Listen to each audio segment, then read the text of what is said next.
Bonjour à tous, bienvenue dans une nouvelle vidéo. Aujourd'hui, je fais l'interview de Amandine Barthes qui est spécialisée en SEO. Donc, il y a un lien très étroit avec la partie UX design. Surtout, prenez bien des notes parce qu'elle donne plein d'informations, plein de pépites jusqu'à la fin de l'interview. Donc, surtout, prenez des notes. Pour ceux qui ne me connaissent pas, je suis Jessica Trocmé, product designer, formatrice et mentor, expatriée à l'île Maurice depuis 2021. Sur cette chaîne, je te partage mon expérience en UX, UI design au travers de tutos, beaucoup sur Figma, mais aussi au travers de mes formations Figma que tu peux retrouver en lien dans la description. Et aussi, je partage la veille techno. Et c'est parti! Aujourd'hui, je suis ravie d'accueillir Amandine Barthes, experte en SEO et entrepreneur. Elle vulgarise le SEO avec sa mascotte, une adorable loutre, et est suivie par plus de 90 000 personnes sur LinkedIn et 18 000 sur Instagram. Elle vient de créer son entreprise et propose des formations sur le SEO. Et son credo, c'est le SEO sans migraine. Donc, bonjour Amandine, merci d'être avec nous. Merci beaucoup. Ça me fait trop plaisir d'être là. Merci. Pour ceux qui ne te connaissent pas encore, est-ce que tu pourrais nous parler un peu de toi, de ton parcours et comment tu t'es lancée dans le SEO? Carrément. Alors je suis tombée dans la marmite, comme on dit, ça fait à peu près, 7 années. En fait, j'ai commencé à faire du référencement, sans vraiment savoir que je faisais du référencement. Je savais pas que ça s'appelait, le SEO, à l'époque, ni qu'il y avait des techniques très précises. En fait, je suis totalement en autodidacte, j'avais commencé à créer quelques sites, j'avais commencé à créer le site de ma sœur, qui était pas très, à l'aise avec, l'informatique et rapidement, je suis arrivée à des questions comme, comment je fais pour que mon site à moi, il soit visible? Pourquoi celui, de l'autre personne, il est plus visible, que le mien? Et donc c'est là que j'ai commencé à creuser, creuser, creuser et à énormément, me former, toute seule, de mon côté, avec énormément de vidéos YouTube et beaucoup de sites que j'ai cassés, beaucoup, beaucoup, beaucoup. Voilà et du coup après j'ai été salariée, pendant, ouais, 5-6 ans dans une belle start-up, à Montpellier qui s'appelle Walaxy et ensuite, j'ai lancé ma marque et donc mon entreprise, le SEO sans migraine, avec une agence SEO, avec des formations SEO et notamment je prends pas mal la parole sur les réseaux sociaux comme tu l'as dit, avec cette notion de vraiment apprendre le SEO sans qu'ils te prennent la tête. Puisque, pour moi, quand j'ai commencé, à essayer de me renseigner sur ce sujet, c'était très mystique, c'était très compliqué, les informations, elles étaient vraiment peu accessibles et du coup, c'est aussi pour ça que j'ai commencé à prendre la parole, tout simplement parce que j'avais pas trouvé, les informations que moi, j'aurais aimé avoir. Voilà. Et depuis combien de temps que tu as créé ton entreprise? Alors officiellement, littéralement 28 jours. D'accord. Sinon, en gros, pendant 4 ans, j'ai fait, quand j'étais en CDI, j'étais en freelance en parallèle.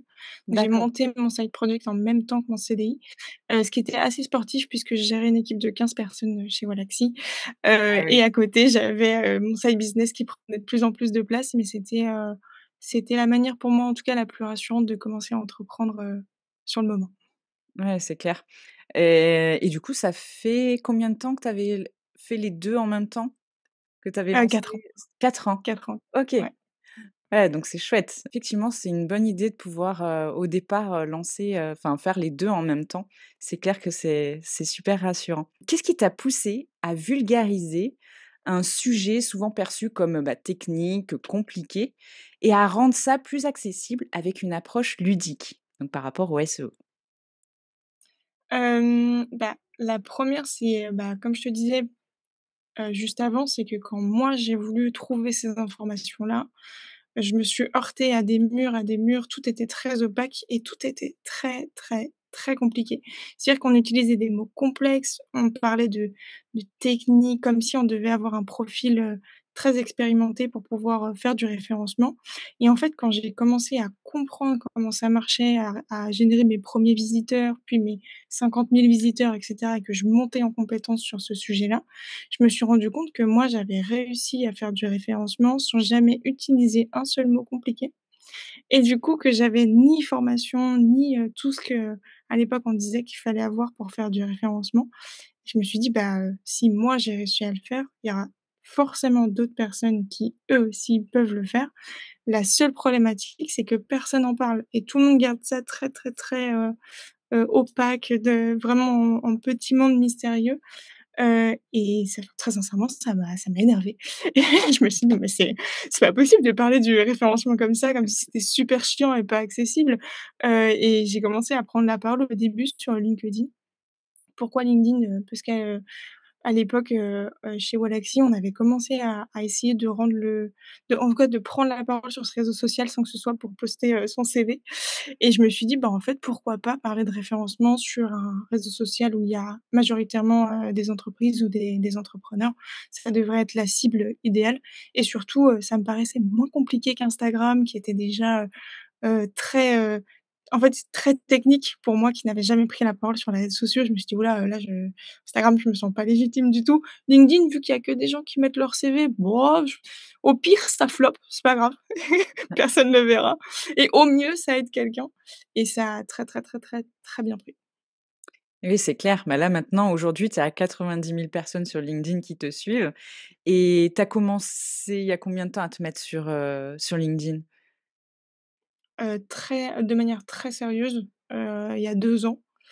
Sinon avant j'étais vraiment, je me suis jamais vraiment prise au sérieux sur LinkedIn, mais c'est vrai que j'y allais un peu à la volée et puis c'était pas très il y avait pas vraiment de stratégie, c'était pas très réfléchi, tu vois? Je postais un truc de temps en temps et sans penser à ce que ça allait devenir aujourd'hui mon canal d'acquisition principal et la raison pour laquelle, j'ai créé mon entreprise d'ailleurs. Mais à l'époque, ouais, j'étais un peu vraiment YOLO. Donc là, c'est vraiment 2 ans où j'y suis très sérieusement avec, au minimum, 4 posts par semaine, des posts très travaillés. Le SEO est souvent perçu comme une compétence technique, mais c'est un aspect essentiel pour toutes les pages web. Donc pourquoi le SEO est-il si important lorsqu'il s'agit de créer des pages de vente, des landing pages ou même des sites de formation? Bah, en fait, moi j'aime bien l'expliquer comme ça, faire un site ou faire une page, sans penser au fait qu'elle soit visible, vue et qu'elle soit trouvable, c'est comme si tu passais ton temps à faire une magnifique peinture, vraiment la plus belle, mais que tu la laissais au fond de ton garage. Personne pourra la voir, personne pourra la trouver et même tu pourras pas l'afficher. Alors que l'enjeu du référencement, c'est faire en sorte que ce que tu fais et que tout le temps aussi que tu passes sur tes pages, parce qu'on sait combien de temps on peut passer sur une landing page, beaucoup, beaucoup de temps, c'est que tu mettes toutes les chances de ton côté pour qu'elle soit vue déjà par ta cible idéale, donc les gens pour qui tu as créé cette page, mais aussi pour que ton business soit visible. J'y rencontre beaucoup de problématiques, enfin, notamment avec mes clients. Ils ont des sites qu'ils ont payés, des milliers d'euros.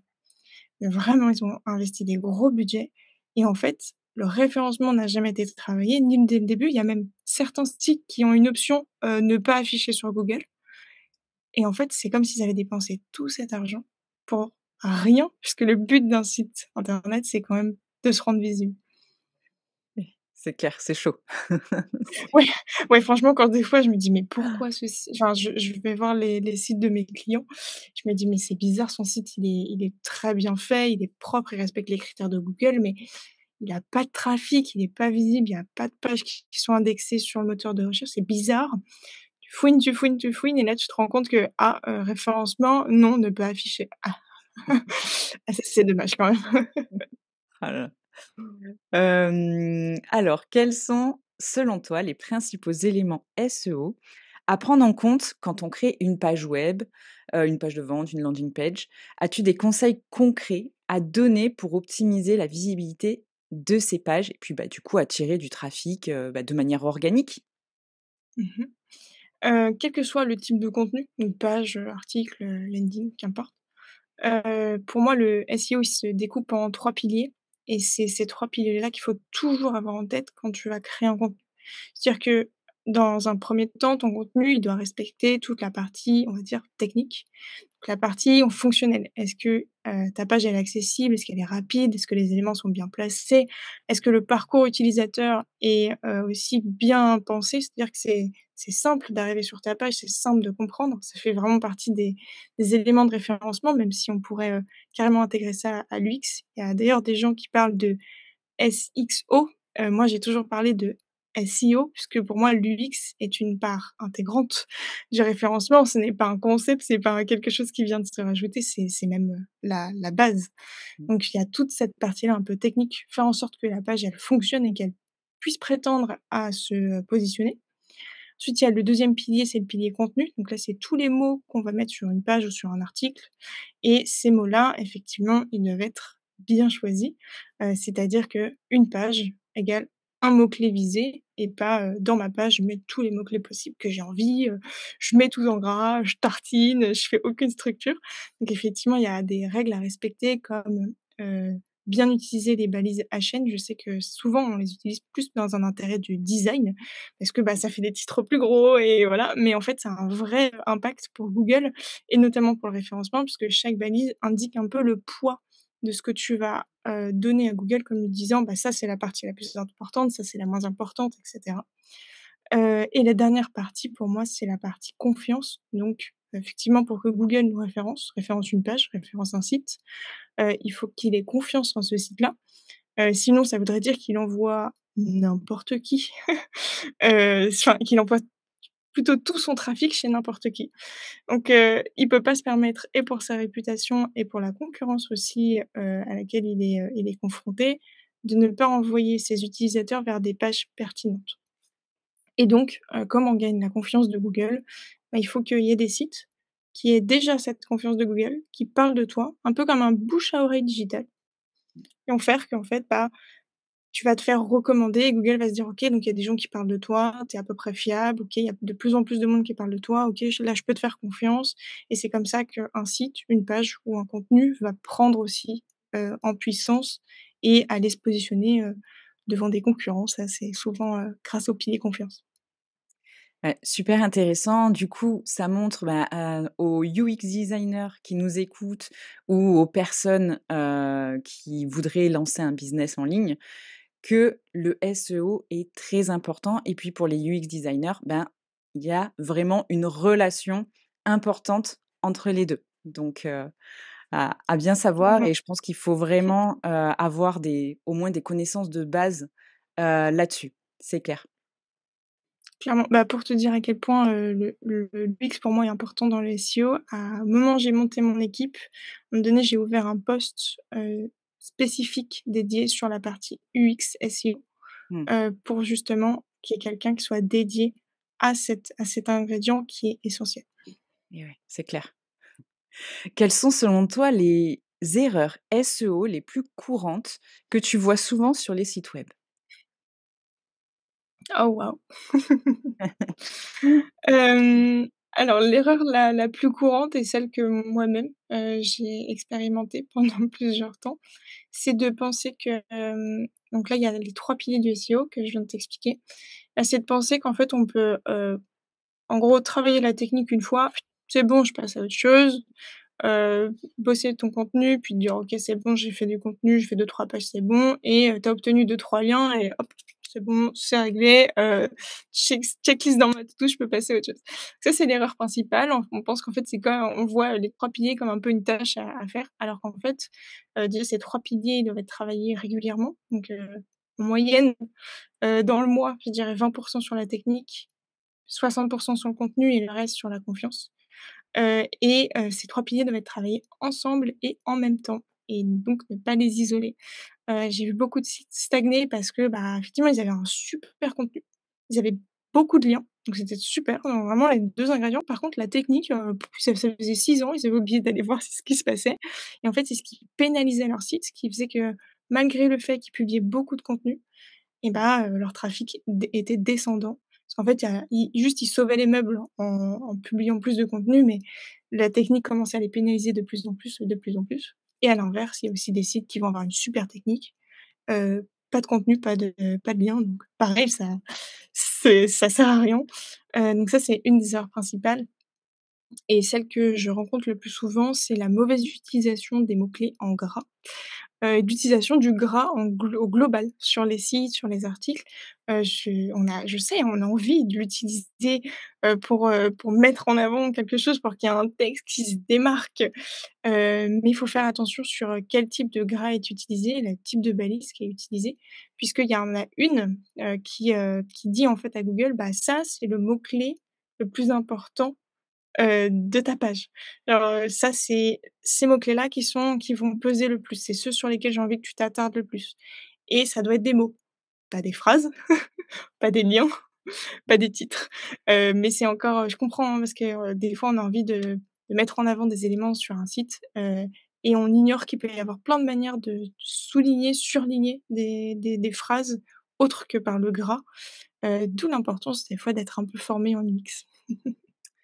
C'est clair. Donc attention à bien mettre à jour, finalement vos sites, votre contenu, que ce soit le style, le design, mais aussi toute la partie SEO et le contenu à mettre à jour finalement régulièrement.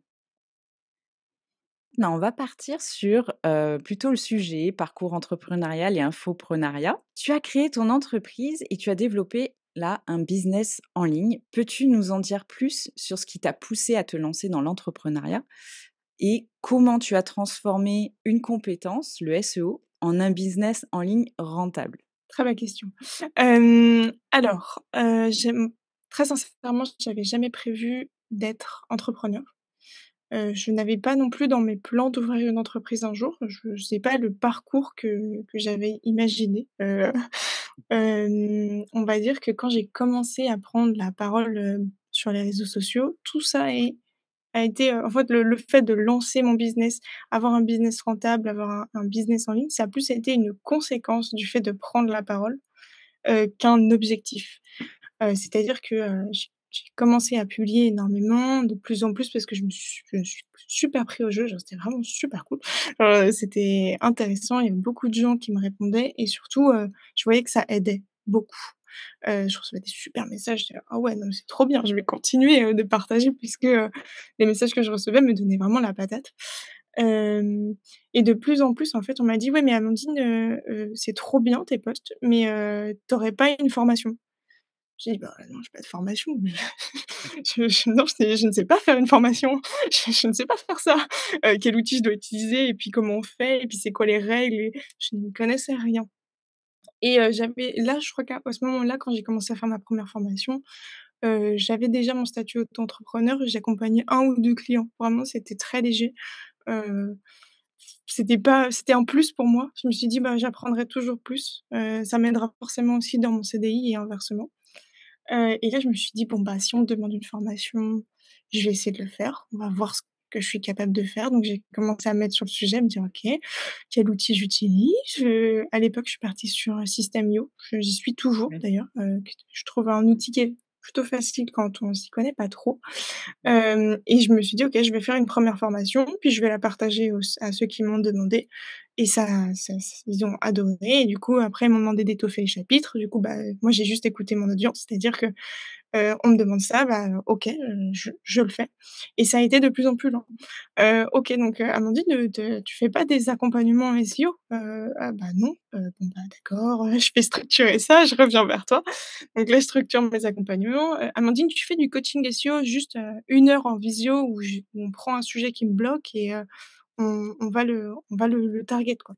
Je dis: «Bah, non». «Bon, bah, attends, bouge pas, je structure, je fais» et ainsi de suite et ainsi de suite et du coup, c'est comme ça que je me suis retrouvée à entreprendre et c'est comme ça que je me suis retrouvée aussi à un moment donné, parce que je réalisais pas du tout ce que j'étais en train de mettre en place. Je réalisais pas l'ampleur non plus de ce qui était en train de se passer et à un moment donné, j'ai pris un peu de recul et je me suis dit: «D'accord, donc en fait, là, j'ai 2 jobs à part entière, mais je n'ai qu'une seule journée» et c'est un peu aussi à ce moment-là où je me suis dit: «Bon, bah, il faut que» même si j'avais un super CDI dans lequel je m'épanouissais, à 3000 avec une super équipe.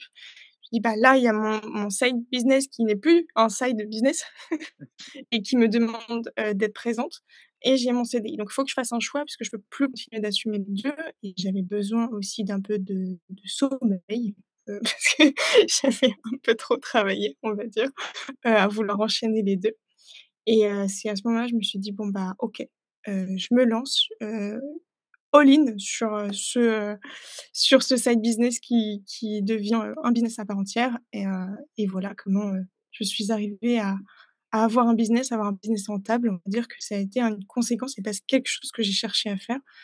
J'ai juste énormément écouté mon audience.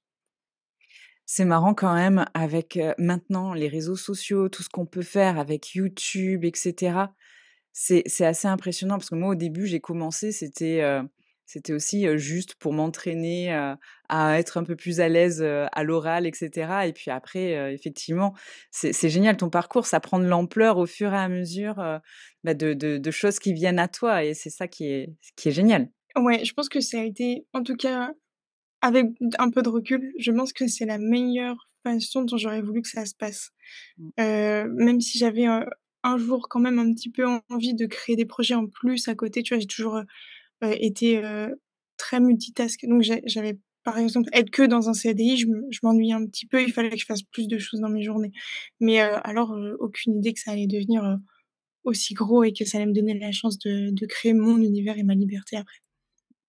En tout cas, c'est clair, les entrepreneurs toujours multicasquettes, hein. Ça, c'est clair que Ah là, c'est quand même le truc global qu'on peut retenir.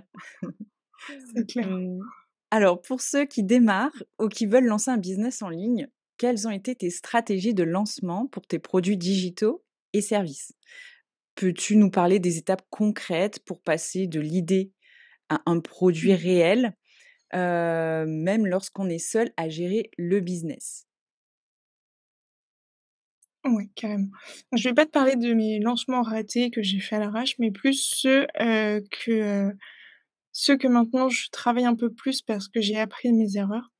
Heu, C'est Par quand exemple, même tu vois, quand intéressant. Je pense que c'est quand même intéressant aussi parce que les erreurs sont formatrices, donc c'est ouais, intéressant c'est vrai, aussi de parler des erreurs qu'on a pu faire, parce que c'est ça qui a permis de construire après, des choses qui fonctionnent. Donc c'est carrément. pas c'est pas des Bah, échecs pour finalement. te dire, mon premier lancement, il était catastrophique et enfin, il était catastrophique en termes d'organisation, mais pas de résultat. Ouais. C'est-à-dire que, on m'a dit: «Fais une formation», donc ce que j'ai fait, moi, quand je suis un petit peu, fascinée par un sujet, je n'arrive pas à m'arrêter. Donc je me suis dit: «OK, je me mets à fond sur ce sujet-là». J'ai littéralement fait 2 nuits blanches et j'ai terminé cette formation. Voilà, il fallait que ce soit fait. Ah oui, en 2 Vraiment, nuits? Ah ouais! 2 nuits, j'ai fait la première formation, j'ai fait tout le système, un peu, aussi légal, de fonctionnement et la formation en elle-même et en 2 nuits, c'était fait et une fois que c'était fait, alors moi, je ne peux pas attendre. C'est-à-dire que mon produit est prêt, tout est prêt. Je sais qu'il y a beaucoup de personnes qui vont passer 6 mois à préparer la com et cetera. Moi, hop là, j'ai fait un post LinkedIn: «Ouais, voilà, c'est bon, c'est fait». J'ai fréqué mes mails que j'avais un petit peu: «OK, c'est bon, la formation est prête» et j'ai tout envoyé comme ça. Je m'en foutais de l'heure, j'ai pas regardé: «Oui, est-ce que le titre est bon, l'accroche?»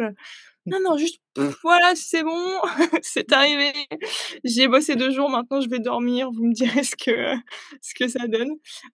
Et ça a vraiment super bien marché avec, un peu plus de recul. Maintenant, c'est vrai que, je entre la phase où tu as l'idée, je trouve que ce qui est bien, c'est souvent moi, quand je commence à avoir une idée, par exemple, idée de nouvelle formation, je vais, avoir un petit document, soit une note d'iPhone, soit un doc Notion, soit un papier et en fait, à chaque fois que j'ai des idées complémentaires, je note, je note, je note, je note. Je m'en fous de l'ordre. Je commence pas à structurer. Juste, j'ai une idée, je l'écris et la structure, elle vient plus tard. Une fois que je trouve que ma structure, enfin, que toutes mes idées, elles commencent à être assez complètes, là, je le structure par, chapitre, par module ou par sens logique. Là, je me dis: «OK, peut-être que c'est bien de commencer par ça, puis ça, puis ça, puis ça». Une fois que j'ai à peu près ça, avant de créer mon produit, maintenant, je demande, à ma communauté, je demande à mes anciens clients, je demande, en fait, à toutes les personnes un peu autour de moi: «Est-ce que ça t'intéresserait? Ça te paraît logique? Est-ce que tu vois quelque chose que tu aimerais en plus?» Et en fait, je prends tout de suite la température avant de me lancer sur: «OK, vas-y, je fais tout» et en fait, peut-être, je vais être à côté de la plaque. Je m'assure que ce soit, que ça réponde bien aux «besoins de ma cible» entre guillemets. Une fois que c'est validé et que, j'ai eu quelques feedbacks, je peaufine et alors là, je passe dans une phase où je coupe absolument toutes mes notifications, aucun rendez-vous sur la semaine, rien et je ne fais que créer ma formation, créer mon produit. Donc je crée, je crée, je crée, je crée jusqu'à ce que j'en sois satisfaite. une fois que j'en suis satisfaite, là seulement je vais commencer à attaquer la partie page de vente, communication. Parce qu'en fait, vu que je maintenant je sais ce que j'ai fait. Donc mon produit, il est là, je sais ce que ça donne, je sais à quoi elle ressemble cette formation, donc je vais pouvoir aussi l'incarner sur ma page de vente et dans mes contenus et je vais être capable d'en parler réellement. Alors que souvent on me dit: «Ouais, commence par la page de vente et puis après tu fais le reste, comme ça tu peux limite voir s'il y a déjà des personnes qui s'inscrivent». Mais ta page de vente, elle va manquer de quelque chose, il va te manquer un peu de toi qui crois en ton produit et qui sait ce que tu as produit. Et une fois que tout est prêt, je teste. Je teste tout. Est-ce que je peux payer? Est-ce que je peux payer plusieurs fois? Est-ce que quand je m'inscris, ça marche? Est-ce que je me fais même un propre compte élève où je teste? OK, j'ai accès à la formation, j'ai accès à tous les modules, toutes les vidéos marchent, chose que je ne faisais pas avant et donc je me retrouvais avec des mails: «Amandine, la vidéo elle est pas chargée». «Oh non, non, non, non, non!» Voilà et j'étais dans l'urgence. Donc je teste tout, tout, tout, tout, tout ce qui est possible de tester. Surtout le paiement. Je vous conseille de tester le paiement ou si vous faites des codes promo de lancement, Oui. testez vos codes, vérifiez qu'ils sont bien reliés à la page. Voilà. Sinon ça t'envoie un mail et puis le code il est mauvais donc entre les gens qui te disent que ça marche pas et les gens qui ont testé et qui marche pas, il y a toujours un énorme écart donc tu as loupé peut-être et ensuite, moi ce que j'aime bien faire, c'est souvent je fais une semaine de lancement. Donc, par exemple, sur la semaine, il y a une offre promotionnelle, par exemple la formation elle est légèrement moins chère ou il y a un truc bonus offert. Comme ça fait aussi une super offre de lancement. Je fais plusieurs mails, un mail de lancement, un mail de rappel et un dernier mail, quand l'offre va expirer. Je fais pas mal de posts LinkedIn et aussi de posts sur Insta et surtout sur mon site, moi je référence toutes mes formations. Donc je fais en sorte qu'elles soient accessibles à n'importe quel moment, qu'elles soient faciles à trouver, sur Linktree, sur Insta, enfin des choses, voilà. Mais surtout, tester les paiements. C'est clair. Bah, super intéressant comme parcours et justement, ça montre que, il faut passer à l'action. Parce que c'est justement comme ça Ouais, qu'on apprend, c'est comme ça que tu as pu améliorer et moi je dis tout le temps: «Vaut mieux fait que parfait», en fait. Parce que sinon, il y en a des fois qui ne passent jamais à l'action et qui ouais, ça c'est va vrai. rester en fait un rêve de créer une formation, ou de créer un business en ligne. Mais finalement, vaut mieux passer à l'action, faire des erreurs et apprendre de ces erreurs et faire toujours mieux au fur et à mesure. Parce que finalement, tu avais ta formation, tu as eu des retours et tu l'as améliorée, en fait. Donc le plus important, c'est la satisfaction client. On a des retours, on améliore le produit et puis le produit suivant est toujours mieux et cetera. Donc super parcours. Exactement. Je pense qu'il faut accepter que son premier produit, soit pas parfait et que le système pour lancer ton premier produit soit pas parfait non plus et se déculpabiliser si, effectivement ça aurait pu être mieux, ça peut toujours être mieux, ça peut toujours être plus, mais déjà se féliciter, d'avoir réussi à s'actionner comme tu le dis. C'est clair. Il faut, célébrer chaque étape du Ouais, processus aussi. Ça, c'est important de penser à le faire c'est clair. et en tout cas, voilà, le truc le plus important, passez à l'action. Faites-le. N'attendez pas que ce soit parfait. Non, ça le sera jamais. C'est ça. On s'améliore toujours donc quand on regarde des années en arrière, enfin, c'est impressionnant, en fait. Oui, c'est clair. Tu vois, même moi, la formation que j'ai là, aujourd'hui, sur laquelle je repasse très régulièrement, où j'ajoute beaucoup de chapitres, je la trouve jamais parfaite. Oui, Je ne la trouve jamais parfaite. J'ai toujours quelque chose à lui redire et du coup, si j'attends que mon produit soit parfait pour être contente de ce que j'ai fait, contente des résultats ou fière de moi tout simplement, mais je vais en fait, je vais attendre toujours. Voilà, c'est ça, c'est toujours. ça. C'est pour ça que c'est bien d'avoir les témoignages clients. En fait, ça nous rassure Ouais, même nous aussi, en fait. C'est ça c'est qui est clair. drôle. Ça rassure nos futurs, prospects, nos futurs clients, mais ça nous rassure nous-mêmes aussi sur, la qualité de notre produit. Donc c'est chouette. Pour parler chiffres, si tu es à l'aise pour en parler, quels sont les chiffres clés que tu pourrais partager sur tes formations? Nombre de participants, revenus générés, retour sur investissement? Pas de souci. Je oui, je pourrais te parler de pas mal de chiffres, notamment tout ce qui touche à mon chiffre d'affaires, c'est des choses que je partage pas, pour, plusieurs raisons. La 1re, c'est que j'ai pas envie qu'on me compare et 2, moi, je n'ai pas envie de me comparer. Alors je ne parle jamais, de mes chiffres d'affaires. Par contre, je peux te dire le nombre d'inscrits. Sur ma première formation, donc la toute première, j'ai eu, 600 inscrits en tout, avant de la fermer pour ouvrir, une deuxième puisque j'étais vraiment pas satisfaite de ce que j'avais fait au bout d'un moment. Du coup, j'ai préféré la clôturer pour refaire complètement parce que j'avais une idée, précise de ce que je voulais faire maintenant. En tout, c'est à peu près, 1 300 personnes qui sont inscrites à mes formations. J'ai des e-books aussi qui sont disponibles, mais en gratuit. Au début, c'était un e-book que j'avais mis, vraiment à 1 € symbolique, qui était, juste pour m'aider à payer les frais, de mes outils. Et quand j'ai vu que je pouvais rentabiliser toute seule mes outils, cet e-book est passé en gratuit puisque je voulais aussi rendre accessible par une première forme, pour aller plus loin qu'un post LinkedIn. Là, pareil, c'est entre 2 000-3 000 téléchargements, et à peu près 200 téléchargements par mois. Ce qui me permet une belle traction comme ça, c'est, majoritairement mes canaux, c'est, LinkedIn, ma newsletter, bouche à oreille et en dernier, c'est Instagram. OK, bah, c'est des beaux chiffres, bravo. Merci. Du coup, ça te permet, finalement de créer, les fameux tunnels de vente. Tout à fait, c'est une notion qui est arrivée assez tard pour moi. Mmh. Je me suis dit: «OK, en fait, il faut que je travaille sur mon tunnel de vente» et c'est pour ça qu'aujourd'hui, souvent, donc par exemple, je te donne un exemple de tunnel de vente qui est assez facile à en mettre en place, que aussi, j'ai aidé à mettre en place chez certaines amies entrepreneuses. C'est de créer un petit e-book gratuit, donc même ça peut être un Canva de 20-30 pages. On on va on va pas trop se compliquer la tête, ça va pas forcément tout de suite une formation vidéo avec tout le matos et tout.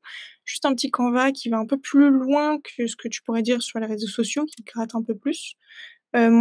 Associé à ça, une page de vente, enfin plutôt une page d'inscription où les gens peuvent, en échange de leur mail, prénom, le télécharger et à ça, moi, je fais partir, ce que j'appelle donc ce qui s'appelle plutôt j'ai perdu le mot, ça y est, un Mmh. suivi de plusieurs mails. Ouais, les séquences Il est mail. parti. Les Les séquences mails, séquences merci. mail. Une séquence de mails, où, je propose à la personne, souvent, soit, de l'accompagner pendant 3 jours avec 3 mails, donc comme une mini formation express à la suite, de d'e-book, qu'il ou elle a téléchargé et après je lui propose d'aller plus loin, donc soit de me suivre sur ma newsletter, soit de passer à l'étape supérieure sur une formation et voilà, c'est au début, je sais que ça fait peur parce qu'on se dit: «OK, tunnel de vente, séquence mail, je m'y connais pas». Faut le prendre au plus simple possible. Moi, je me suis dit: «OK, en tant que moi, quand je m'inscris, qu'est-ce que j'aime pas recevoir? Mmh. Et quelle est la fréquence à laquelle je n'aime pas qu'on m'harcèle?» Et en partant de ce principe-là, tu arrives à te dire que, voilà, peut-être que déjà si tu envoies 3 à 6 mails, c'est déjà très bien et tu peux espacer avec, ce avec quoi tu es à l'aise et si tu aimes pas faire du mail de vente, c'est pour ça que moi je suis partie sur du mail où je fais une mini formation express par mail, Mmh. où, j'exprime un peu plus des concepts. Ça permet à la personne de voir la valeur que je peux lui apporter et si ça, elle était satisfaite de ces 3 mini jours, bah, elle peut s'inscrire ou aller plus loin sur la formation. On Oui, n'est ça pas obligé toujours de voir le mail et le tunnel de vente comme, faut vendre, faut vendre, faut vendre, faut y aller, faut tartiner, faut harceler, faut faire de la FOMO, faut balancer des codes promo, faut on n'est pas obligé d'aller dans ce sens-là si on n'est pas à l'aise avec ça et moi, je suis vraiment pas à l'aise avec ça. Ça m'arrive de faire des offres avec des codes promo, mais c'est quand je suis à l'aise. Par exemple, Black Friday, j'aime trop, j'adore le Black Friday. Heu, Vu que moi, ma mascotte, c'est une loutre, souvent je l'appelle le Bloutre Friday, et j'aime trop passer tout mon site, ce jour-là en noir, je mets des loutres partout, je mets: «Ah, c'est promo», mais c'est parce que c'est quelque chose qui me plaît et que j'aime faire et c'est Mmh. pas pour vendre, pour, OK, faut que je dise à la personne que si elle l'achète pas là, elle va louper le truc de sa vie. En vrai, non. C'est genre, personne ne loupe, le truc de sa vie en passant à côté d'une formation. OK. Ben en fait, c'est super important, comme tu le dis, du coup, d'être aligné avec ses valeurs, quand on crée C'est un ça. business en ligne et ça permet, bah, de tenir sur la durée et d'être à l'aise avec ce qu'on propose, comme tu le dis si bien. Alors, par rapport au développement de ta communauté, tu as une forte présence, du coup, sur LinkedIn, sur Instagram. Comment as-tu réussi à bâtir une audience aussi engagée et quels conseils donnerais-tu à ceux qui souhaitent se lancer et se faire connaître en ligne? Alors, pour enfin, c'est un peu c'est cocasse ce que je vais dire, mais en fait, moi, ma stratégie des réseaux sociaux, j'ai appliqué les mêmes principes qu'une stratégie SEO que je mettrais en place chez un client. C'est-à-dire que, bah, je me suis dit: «OK, il y a quand même 3 piliers, donc il faut que mes profils soient optimisés». Donc ça, c'est un peu ce que je vois en partie technique, tu vois? Je me suis dit: «OK, il faut que ce soit accessible, on comprenne ce que je dise, que ma proposition de valeur, elle soit claire. Je t'aide à comprendre le SEO sans migraine. Point, basta». Alors, je sais pas, «Oh, j'ai fait du format, du coup je te permets de», c'est trop long, on va à l'essentiel.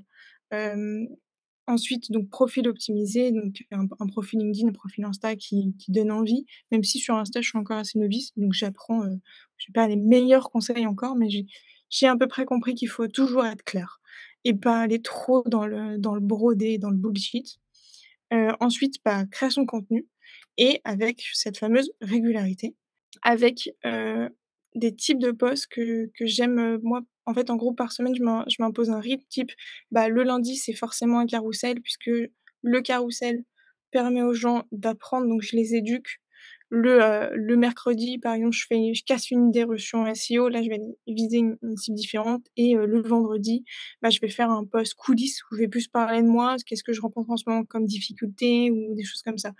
Et je m'impose ce rythme et je le garde chaque semaine. Je programme mes posts, je prépare ma création de contenu à l'avance et ça, c'est vraiment essentiel, préparer à l'avance. Ne faites pas, jour pour jour. C'est comme ça qu'on se crame, c'est comme ça qu'on tient pas sur la durée.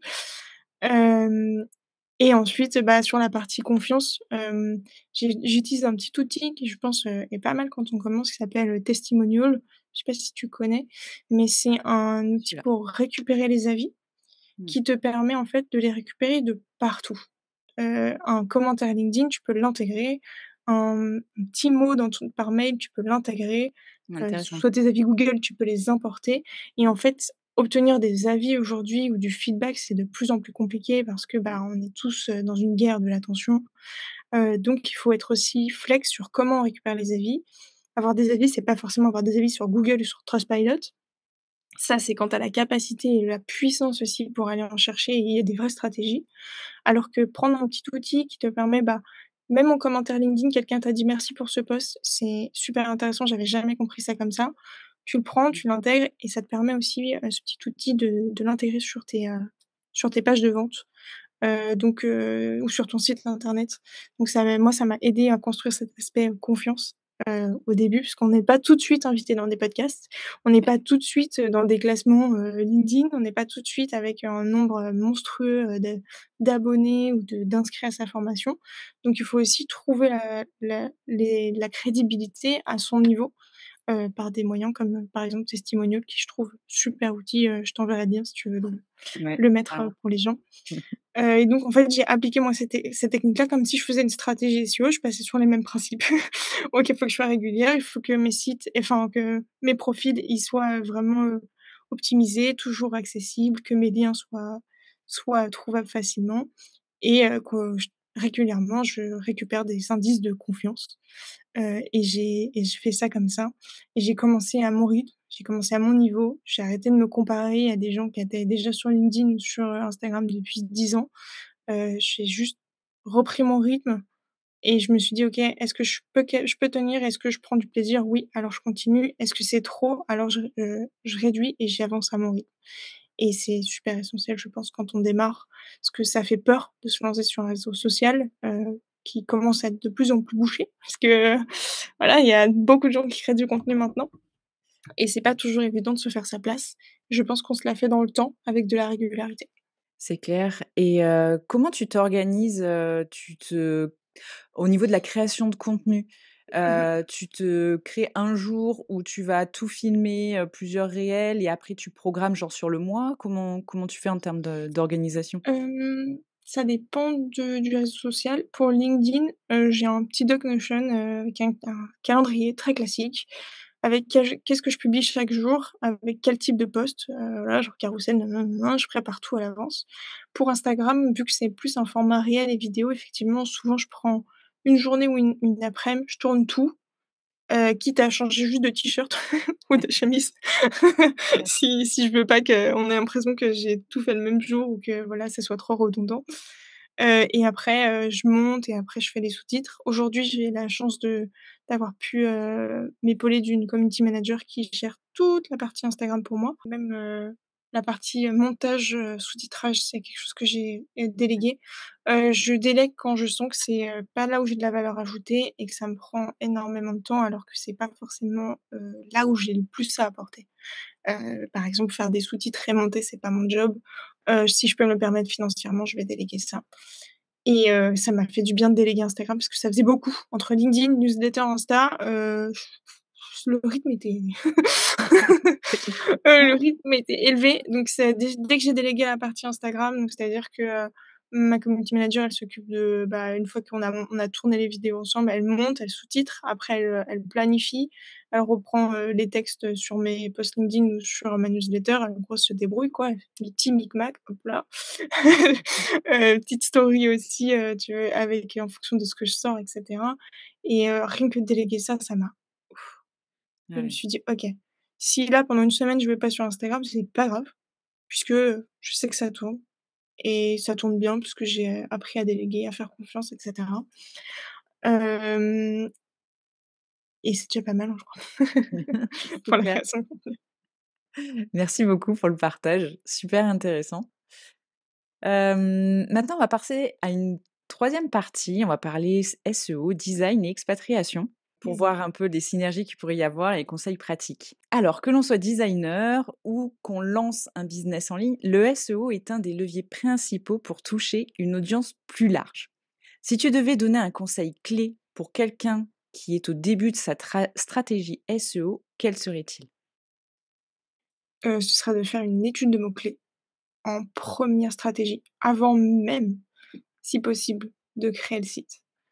Avant même de commencer à créer des pages, c'est faire une étude de mots-clés. Donc une étude de mots-clés, ça consiste à, hem, te dire: «OK, donc ça, c'est mon site internet». Par exemple, je te prends mon exemple.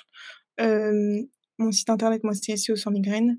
Quel est le mot-clé idéal sur lequel j'aimerais sortir? Imaginons que c'est formation SEO. Bah, je me dis: «OK, donc moi, j'aimerais sortir sur formation SEO», donc j'essaie de noter tous les mots-clés que j'ai dans la tête, sur lesquels j'ai envie, ou j'aimerais, ou je pense que c'est important pour mon business et ensuite, je vais aller voir la réalité du terrain. C'est-à-dire, est-ce que ma cible, elle tape vraiment formation SEO? Est-ce qu'elle tape autre chose? Peut-être qu'elle tape formation SEO facile et dans ce cas-là, j'aurais perdu du temps et beaucoup d'énergie à essayer de me placer sur un mot-clé qui était pas le bon. Est-ce que, du coup, les gens tapent vraiment les mots-clés que j'ai en tête? Est-ce qu'il y a du volume? Ça se vérifie avec des outils comme SEMrush, Ubersuggest ou encore, en gratuit, je crois qu'il y a effectivement, on peut voir, le volume sur, Google Ads Planner, ce qui est un outil gratuit de Google et on peut voir, OK, est-ce que c'est recherché ou pas, quand on n'a pas de budget et donc vraiment, genre, étude de mots-clés, je regarde tous les mots-clés, je regarde la réalité du terrain. J'essaie d'élargir aussi un peu, ma pensée. Peut-être que moi, je suis convaincue que c'est ça, mais en fait, faut que je regarde la data. Les outils de SEO sont très bons pour ça, pour te dire: «Bah, ce mot-clé est aussi associé à celui-là et peut-être à celui-là» et donc à creuser, creuser, creuser. Une étude de mots-clés, moi, ça peut me prendre facile 3-4 jours si vraiment je veux la faire parfaitement. Mmh. Et ensuite, une fois que j'ai mes mots-clés, je vais aller regarder la concurrence. Qui est placé sur ce mot-clé-là et à quel point ce mot-clé-là, il est atteignable par rapport à la puissance de mon site. Si je démarre, je ne peux pas aujourd'hui me prétendre à me positionner sur le mot-clé SEO, sur des sites qui sont certainement positionnés depuis plus de 10 ans, avec une force de frappe et un budget monstrueux par rapport à moi. Moi, il faut que je vise plus bas pour commencer, donc peut-être que je vais aller taper des mots-clés, ce qu'on appelle long train, donc c'est des mots-clés un peu plus à rallonge. Peut-être que moi, je dois me positionner sur, trouver une formation SEO facile. Mmh. Il y a moins de gens qui vont chercher, mais il y aura moins de gens aussi qui vont se positionner dessus et du coup, moi, ça va pouvoir me faire, refaire générer mes premiers visiteurs et surtout, ça va pouvoir faire en sorte que je commence à positionner mon site sur des mots-clés qui sont atteignables. Donc 1, c'est satisfaisant parce que tu vois que tu avances. 2, tu rassures Google aussi et tu commences à faire monter en puissance ton site. Et 3, tu perds pas du temps à essayer de te positionner sur un mot-clé qui est inatteignable et donc j'ai déjà vu des gens passer 2-3 ans à jamais se positionner sur un seul mot-clé parce qu'en fait, ils visaient un truc impossible et ils pensaient que s'ils ramaient, pendant 3 ans, ça allait forcément arriver. Alors qu'en fait, le meilleur moyen d'atteindre un mot-clé hyper concurrentiel, c'est de commencer par les petits, les petits, les petits, parce que 10 plus 10 plus 10, ça fait vite beaucoup et donc on muscle, on muscle, on muscle jusqu'à ce qu'on soit capable d'atteindre plus gros. D'accord, super intéressant. Il y a une autre question qui me vient du coup, pour les personnes qui, créent leur, page de vente ou leur landing page, par exemple, sur System.io. Est-ce que Mmh. en travaillant, du coup, les mots-clés, ça suffit pour Ouais. pouvoir remonter au niveau de Google? Ou alors il faut être sur Alors, un WordPress ou quoi, on va dire que, System.io est quand même bien fait, il y a on peut faire du SEO sur System.io. Par contre, si on a que 3 pages, ce sera insuffisant pour faire une stratégie SEO puisque, il faut du contenu. Il faut pour avoir du contenu, il faut des pages, il faut un cœur, il faut aussi un nom de domaine. Si on reste par exemple sur, formation.systemio. Bon, voilà, on va se donner de la puissance SEO à Systemio, mais pas à nous. Donc, aux limites, enfin, au minimum, heu, se créer un nom de domaine, le relier à Systemio, et faire un vrai travail, en se disant: «Bah, l'URL principale de mon site, bah, je vais en faire une page au moins d'accueil pour, au moins que Google quand il arrive sur mon site, bah, il y a un ce soit pas une page vide ou, une page Systemio où ça dit, «Erreur, la page n'a pas été trouvée», tu vois? Un minimum et après, avoir une logique dans les pages, faire attention à la structure des URL. On peut faire une mini stratégie SEO sur System.io, mais ça reste limitant. S Très rapidement, moi, je suis passée sur WordPress, parce que, à partir du moment où je voulais pas juste que mes pages, elles s'affichent sur Google, mais je voulais les positionner sur des mots-clés. Là, je sais qu'il me fallait, un blog, il me fallait, la puissance de WordPress, il me fallait une vraie stratégie pour relier mes pages ensemble et cetera. OK. Merci pour le partage. Alors là, ça va être une question qui concerne l'optimisation de la visibilité pour les expatriés. Parce que pour ceux qui ne le savent peut-être pas, je suis Mmh. expatriée à l'île Maurice et je cherche justement une clientèle plutôt francophone. Donc voilà, pour ceux qui vivent à l'étranger, pour optimiser leur visibilité en ligne est souvent crucial. Quels sont les moyens simples d'améliorer la visibilité de son site dans un contexte international quand on veut attirer Mmh. une clientèle francophone, par exemple, mais qu'on est basé à l'étranger? Déjà, on a eu quelques indices avec le fond. Merde. C'est une question super intéressante. En soi, tu pas obligé enfin, entre guillemets, ça, tu pas obligé de créer un site internet parce que imagine, tu es à l'île Maurice, donc ton site internet, ce sera, un site internet qui va viser que l'île Maurice. Tu pas obligé de faire ça. Tu peux faire un site internet qui va, par exemple, tu vises la clientèle francophone, bah, le premier conseil que je donnerais, c'est d'avoir un site qui se termine en .fr et pas en .com, par exemple. .com, tu vas plus viser l'international, l'anglais, alors que .fr, tu vas viser la France et donc tu vas viser Google France et ça va c'est des fois c'est des petits facteurs, hein, mais qui peuvent être un différenciant sur une stratégie de référencement. Ensuite, bah, si on parle SEO parlant, l'idée, ce serait, d'aller, bah, faire une étude de mots-clés, ce qu'on appelle, locale. Donc, si tu cibles précisément, la France, peut-être que tu cibles des coins spécifiques. Donc tu peux aussi aller chercher, des mots-clés, longue traîne qui vont être, très, très, très, très, très, très, très précis. Imaginons que tu fasses, des accompagnements, UX, bah, déjà, tu peux viser tout simplement le mot accompagnement UX en France, mais tu peux peut-être aussi, viser des mots-clés comme, accompagnement UX et si tu as une localité, vraiment tu sais que tu as une petite niche client et tu as envie d'aller là-bas, bah, tu peux faire accompagnement UX Montpellier, enfin et tu peux, découper, comme ça. Ensuite, je pense pas qu'être, enfin être expatrié, ça va être un frein, quelconque dans ta stratégie, de visibilité. À la limite, tu auras des horaires un peu décalés pour les pour les rendez-vous, mais c'est au grand max, il y a pas, beaucoup d'ingrédients qui changent, pour moi, pour, ta stratégie SEO, pour ta stratégie de visibilité, qu'importe où tu es. Il faut juste savoir, OK, dans quelle langue, tu veux, enfin, dans quelle langue tu cibles, les gens et la zone géographique et à partir de là, bah, tu fais une stratégie SEO, ou tu fais une stratégie de visibilité, comme si, tu étais physiquement, en métropole et pas voilà, qu'importe quoi. Top, merci. Alors maintenant, on va conclure. Quels sont tes projets à venir pour ton entreprise? Des nouveautés ou des formations que tu comptes, lancer bientôt?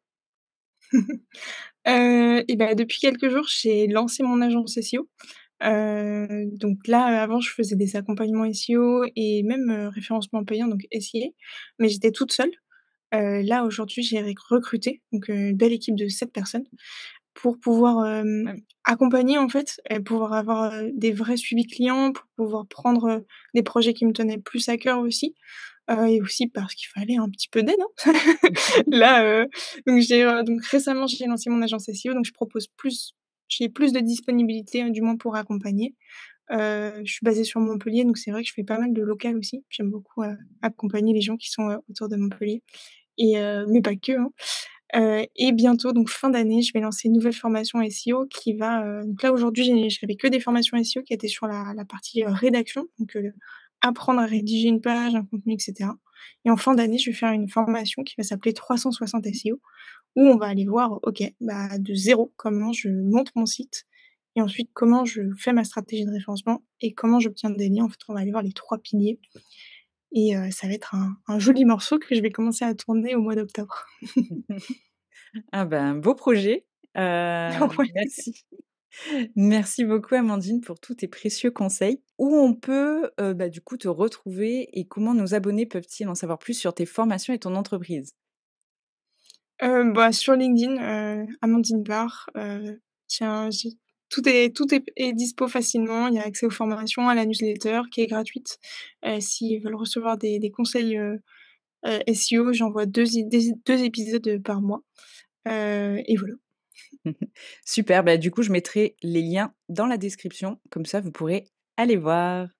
Bon, Merci beaucoup en tout cas. oui, merci énormément pour tout ce que tu as partagé. Je pense que ça va intéresser du coup, bah, les 2 publics, que j'ai qui sont UX, UI designers et encore une autre partie où en fait c'est, les femmes expatriées ou qui rêvent d'expatriation, qui souhaitent lancer un business en ligne. Donc si ce n'est pas encore fait, abonnez-vous à cette chaîne pour plus de contenu comme celui-ci, likez la vidéo et vous pouvez aller suivre du coup Amandine sur ses différents réseaux sociaux. Sur ce, je vous dis à la prochaine. Salut!